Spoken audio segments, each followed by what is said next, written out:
I'm into them now.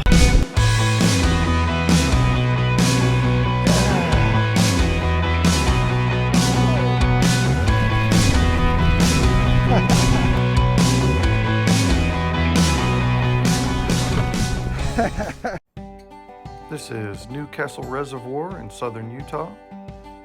Fishing for my kayak. It's early February 2021, about 8 a.m. It was about 30 degrees. A warm spell blew through and melted the ice, so I was able to put my kayak in and try to catch some trout. Started off this morning slow trolling with flicker shad. It's worked before, so why not go back and do it some more? Sure enough, hook into a nice trout, as you will see.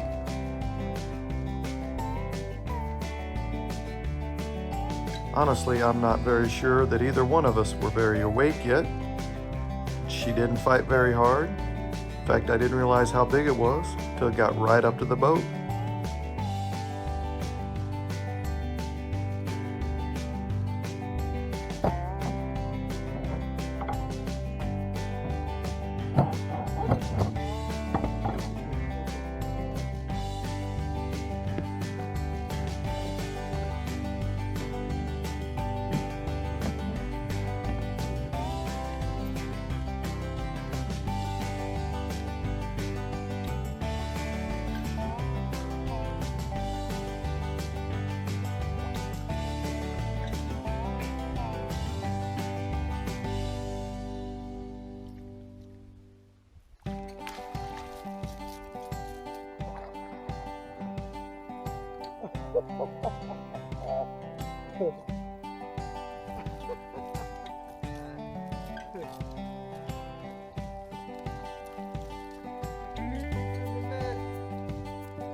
The classic line from the movie Jaws is, "You're gonna need a bigger boat." Well, if I keep catching trout this big, I'm gonna need a bigger net.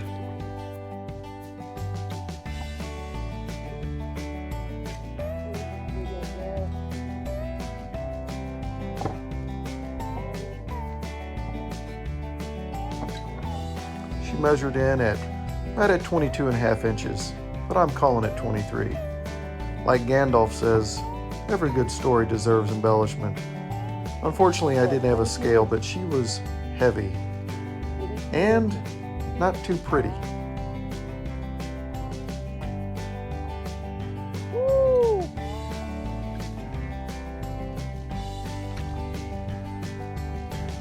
Woo!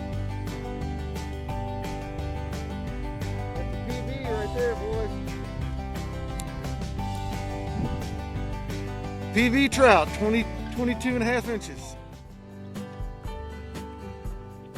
So as the sun began to rise, it began to warm up. Wasn't yet a breeze on the lake, and I'm still slow trolling. And caught most of my fish that day with that technique. Paddling a little bit, then coasting. Paddling a little bit, then coasting. And that allows your bait to suspend and slow down and speed up. It's a much more natural presentation than just paddling the same speed all the time. And it seemed to work well, at least for the morning. As the sun rose and the wind blew in, I had to change up some ideas and tactics.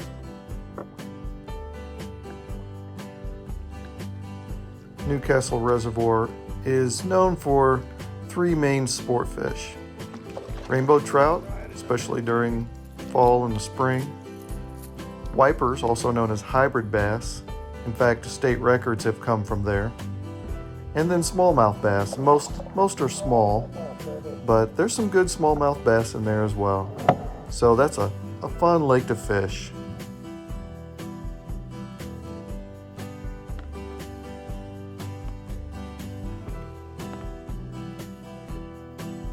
Trout, like other fish, tend to take their colors according to their environments. And because this is a stained water lake and not very clear, they tend to be more silvery and not have as much color on them. Although during the spawn they will color up a little bit more.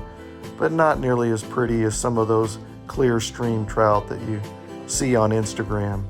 But hey, they still catch. They're still fun.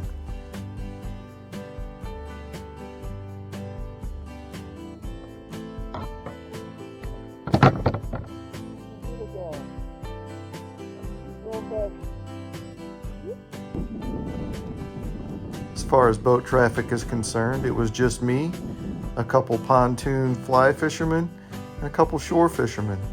So we had the lake all to ourselves.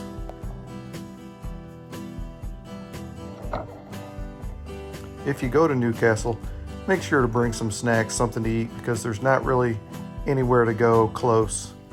So pack your lunch. And look at those rock formations. It is so beautiful up there.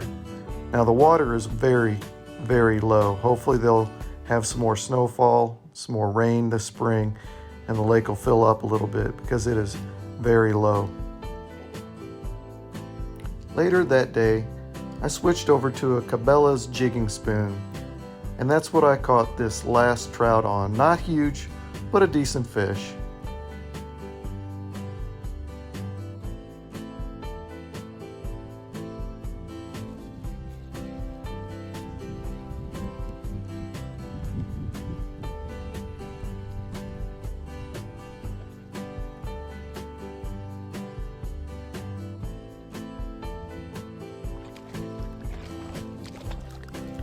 Sometimes those trout, they act like they're not even hooked until they get right up to the side of the boat. Then they flip and flop and twist and fight. It's really pretty fun. And this one jumps right in my lap. Oh, he jumped right in the boat.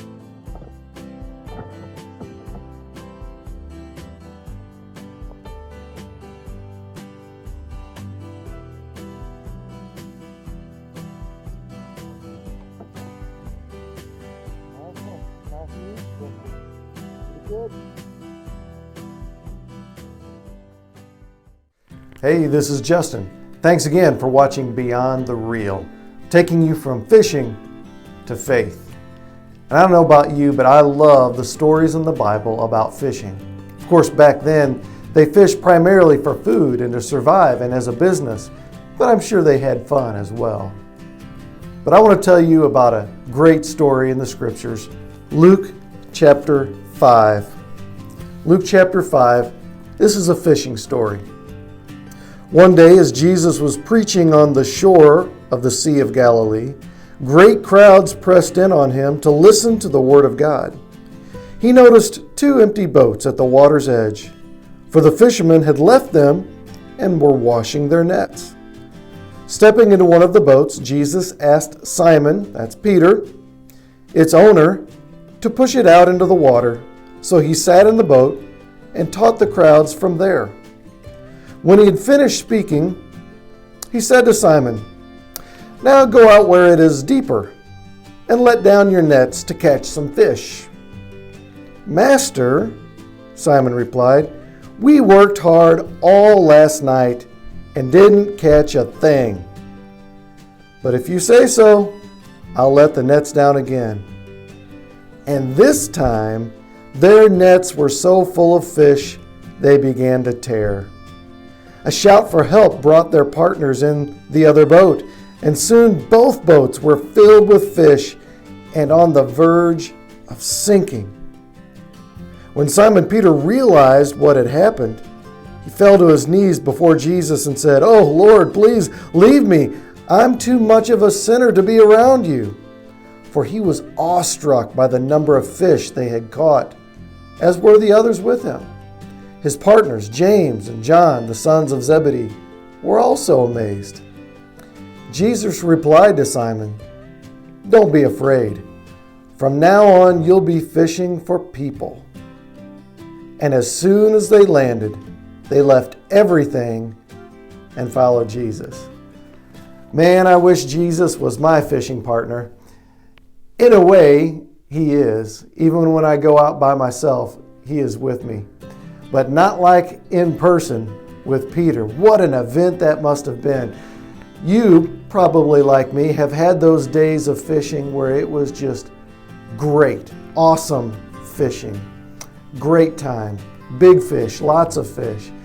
And those are special times.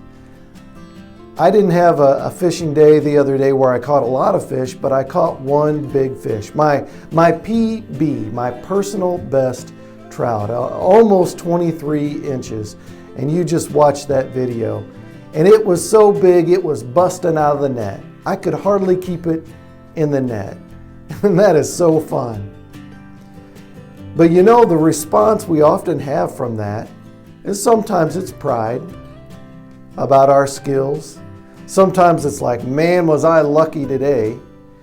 Sometimes we're humbled, just like Peter, because ultimately we know fishing is about being at the right place at the right time. And sometimes that means doing the right thing as well. But most of the time it's just being at the right place at the right time. But at the end of this story, after this miraculous catch of fish, Jesus said to Peter, "Don't worry. Don't be shocked. Don't be amazed. I am calling you to a new profession. From now on, you'll be catching people." And from there on, Peter stopped being a fisherman and started being a disciple of Jesus. And there's nothing more important than following Christ. Everything is worth leaving behind. My hope is that this story has encouraged you in your walk of faith today. I hope you have sometime this year a great catch of fish or a great big fish. That's always fun. But more than anything is the lesson to hear the call of the kingdom to go and follow Jesus when He calls. Till next time, friends, this has been Beyond the Real.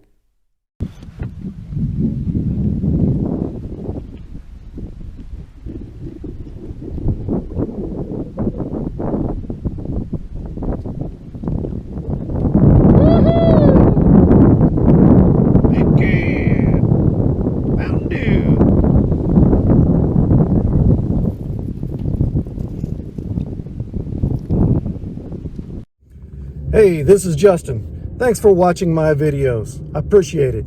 And hopefully you enjoy my content. If you do, push the like button, click the old subscribe button so you can be notified. And hey, if you're interested in any of the products that I use, look in the description for my videos, and there you will find links to go shopping. And if you happen to buy something, it gives me just a little bitty tiny proceeds to help me pay off my student loans. Otherwise, again, thanks for watching my videos. I hope you enjoy them.